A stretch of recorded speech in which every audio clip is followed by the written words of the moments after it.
बच्चों, मैं कुमार सर और आज मैं आपको पढ़ाने जा रहा हूँ क्लास 9th की एसएसटी और जिसमें हम पढ़ेंगे अंडरस्टैंडिंग डेमोक्रेसी। बच्चों, आप सुनते होंगे, देखते होंगे कि डेमोक्रेसी क्या है। तो हमेशा हमारे मन में ये क्वेश्चंस आते हैं कि भैया ये इतना बड़ा देश चल रहा है, अलग अलग देश चल रहे हैं, ये चल कैसे रहा है। तो सबसे मेन जो रीजन होता है, अगर वो देश सही तरीके से चल रहा है तो वहां मेन रीजन है कि वहां पर क्या है, वो एक डेमोक्रेटिक कंट्री है, एक लोकतांत्रिक देश है। तो सबसे पहले हम समझते हैं कि लोकतंत्र क्या होता है, ये डेमोक्रेसी क्या होती है। तो आप देखिए कि जो डेमोक्रेसी है, ये जो वर्ड आपका डिराइव्ड हुआ है वो डिराइव्ड हुआ है डेमोक्रेटिया वर्ड से। आप ध्यान से देखिएगा, ये वर्ड डिराइव्ड हुआ है आपका डेमोक्रेटिया से, जिसका मतलब होता है माय डियर स्टूडेंट, अगर आप इसको डिवाइड करते हैं तो डेमोस का मतलब होता है पीपल, पीपल का मतलब क्या है ना, जनता या लोग, और पावर का मतलब क्या होता है, पावर यानी ताकत।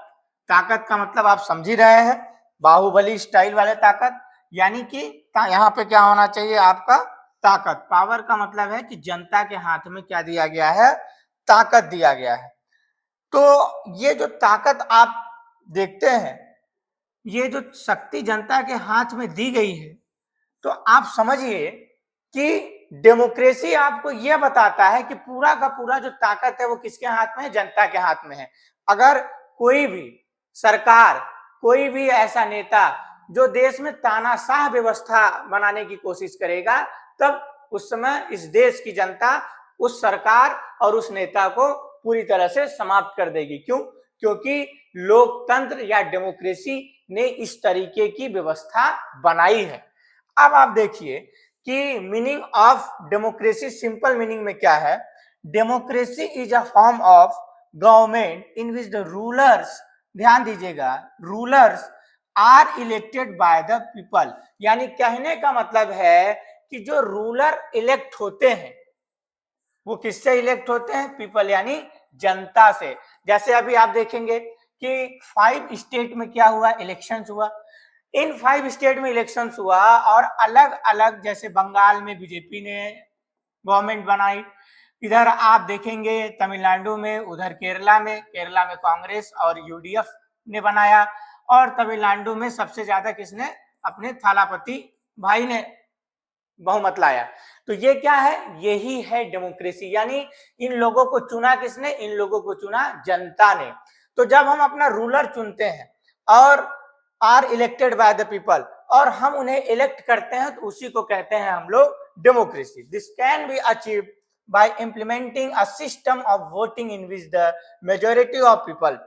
यानी आप समझिए कि जिसके पास मेजॉरिटी होती है, भारत के लोकतंत्र में सबसे अच्छी खासियत यह है कि जिसके पास ज्यादा मेजॉरिटी होती है वही क्या होता है, चुनकर आता है। तो आप देखेंगे कि अगला हम देखेंगे कि हमारे अब्राहम लिंकन साहब ने क्या बोला है कि the government of the people, bye the people, for the people. यानी इनका कहने का एक ही मतलब है कि जनता का, जनता के लिए ही शासन होता है। तो आप समझिए कि इनका जो मेन रीजन है of the people, bye the people और फॉर द पीपल में, कि मेन जो लीडर माना गया है, मेन जो ताकत दी गई है वो किसको दी गई है, पब्लिक को दी गई है।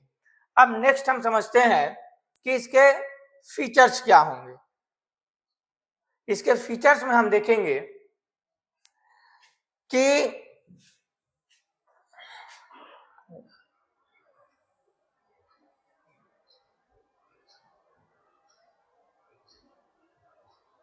इसके फीचर्स में आप देखेंगे, सबसे पहले जो फीचर्स ऑफ डेमोक्रेसी है, पहला क्या है, final decision by elected representative. My dear student, कहने का मतलब है in a democracy the final decision making authority with elected representative, but it must function with the limits of the. तो आप समझिए कि ये बताना क्या चाह रहा है, ये बताना ये चाह रहा है कि मान लीजिए कोई फाइनल डिसीजन लेना हो, आप समझिए कि आपने इलेक्ट करके मोदी जी को चुन लिया, ये आपके देश के पीएम हो गए, और जब ये पीएम हो गए तो इनके पास क्या हो गया, राइट हो गया कि ये कोई भी डिसीजन पार्लियामेंट के थ्रू ले सकते हैं। तो पहला फीचर बताता है final decision by elected representative, यानी जो चुनकर लोग आते हैं, ये जो चुनकर लोग आते हैं, जो मेंबर ऑफ पार्लियामेंट होते हैं, एमपी जो होते हैं, ये ही क्या लेते हैं, डिसीजंस लेते हैं और इन्हीं डिसीजंस को हम फॉलो ऑन करते हैं। अगला है free and fair elections. My dear student, इसका मतलब है कि जो इलेक्शंस हो, जो चुनाव हो रहे हैं, वो चुनाव क्या हो, पूरी तरह से फ्री एंड फेयर हो। जैसे आपने देखा अभी एक घटना आई होगी कि बंगाल में इलेक्शन हुआ और वहां पे टीएमसी ने कहा कि जो पार्टी जीत कर आई है, यानी जो बीजेपी जीत कर आई है, वो उस तरीके से इलेक्शंस को नहीं करवा पाई है। जैसे आप देखते होंगे कि कुछ सालों में यह सुनने को आ रहा है कि इलेक्शन ऑफ कमीशन पे भी पॉलिटिकल पार्टियां आरोप लगा रही हैं और बंगाल में तो ममता बनर्जी ने सीधे और सीधे ये मना कर दिया कि वो इस्तीफा नहीं देंगी, क्योंकि जो इलेक्शन हुए हैं वो फ्री एंड फेयर नहीं हुए हैं। लेकिन डेमोक्रेसी का मेन फीचर यही होता है कि कोई भी इलेक्शन आप किसी से जबरदस्ती उससे वोट नहीं ले सकते हैं, गलत तरीके से उसे पैसे देकर, उसे बहला फुसलाकर या कोई प्रेशर करके उसे आप नहीं ले सकते हैं वोट। तो ये डेमोक्रेसी कहता है कि democracy must be based on a free and fair election where those currently power have a fair chance for losing. First, voter must be honestly counted, यानी कि जो वोटर्स होते हैं उसको सही तरीके से काउंट हो। जैसे आप आज सुनते होंगे कि कई सारे लोग यह बोलते हैं कि ईवीएम में धांधली हुई है, ईवीएम में सही तरीके से काउंटिंग नहीं हुई है। तो डेमोक्रेसी का फीचर्स क्या बताता है कि जो काउंटिंग हो वो सही तरीके से हो। अगला है voters should vote freely without any kind of pressure. ध्यान दीजिएगा, any kind of pressure from those in power, यानी कि पावर, किसी पर प्रेशर क्रिएट नहीं करना है। जैसे आप देखते हैं कि आजकल नेताजी लोग पाला बदल लेते हैं, जैसे ही उन्हें ईडी और सीबीआई का डर दिखाया जाता है वैसे ही वो क्या करते हैं, पाला बदल लेते हैं। तो कहीं ना कहीं इनडायरेक्टली उन पर क्या किया जाता है, प्रेशर जनरेट किया जाता है। तो उसी तरह से अगर पहले समय में आप देखते रहे होंगे कि कई फिल्मों में कि जो चुनाव होते थे उसमें जो बड़े बड़े लोग होते थे वो पूरा का पूरा बूथ कब्जा कर लेते थे, तो देन इससे क्या होता था कि हमारी डेमोक्रेसी पर इफेक्ट पड़ता था। अगला है voter should have the right to choose freely from among those competing in the elections. आपको जो चुनना है आप फ्री हैं, आपको रामू को चुनना है आपको रामू को चुनिए, आपको श्यामू को चुनना है आप श्यामू को चुनिए, आप पर कोई दबाव नहीं डाल सकता है। अगला है election should be held regularly and be strictly.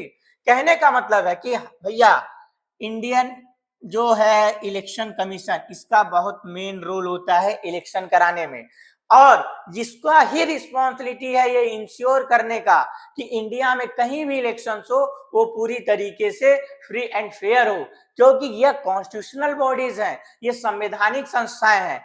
और जैसे एक व्यक्ति को पुलिस पर भरोसा होता है कि हम पुलिस के पास जाएंगे तो सही करेगा, उसी तरह से हमारे देश की जनता को यह भरोसा होता है कि देश का चुनाव आयोग, देश का इलेक्शन कमीशन सही तरीके से फ्री और फेयर इलेक्शन कराकर एक अच्छी लोकतांत्रिक सरकार को चुनने में मदद करेगा।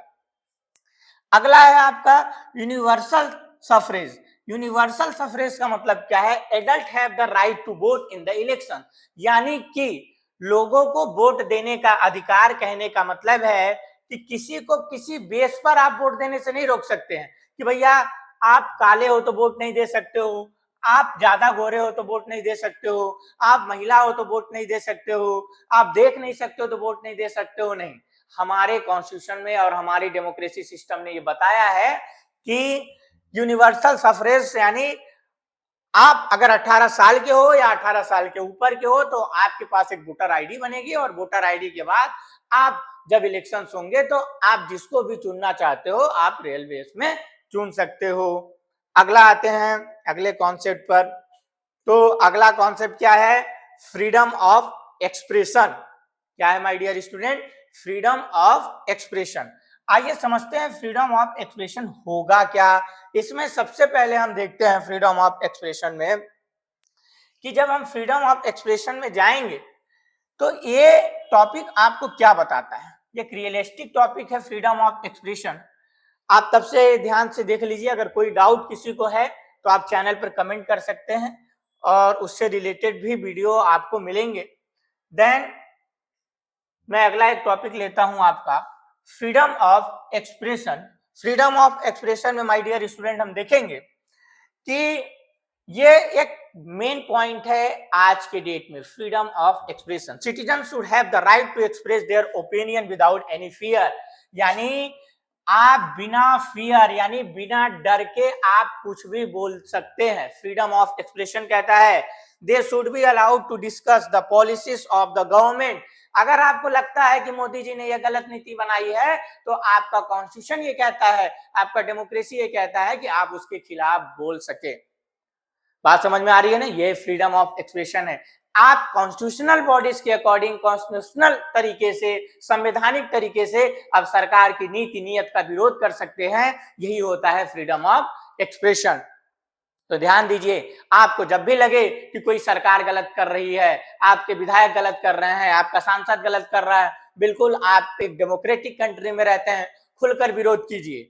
क्यों? क्योंकि जब आप विरोध करेंगे तभी तो आपकी आवाज इन तक पहुंचेगी। और ये ताकत कौन देता है? ये भारत का संविधान और भारत के लोकतांत्रिक देश होने की खूबसूरती आपको यह ताकत देती है कि आप किसी के खिलाफ अगर वो गलत है तो बोल सकते हैं। अगला आते हैं, अपन देखते हैं कि अगला कॉन्सेप्ट हमारा क्या है।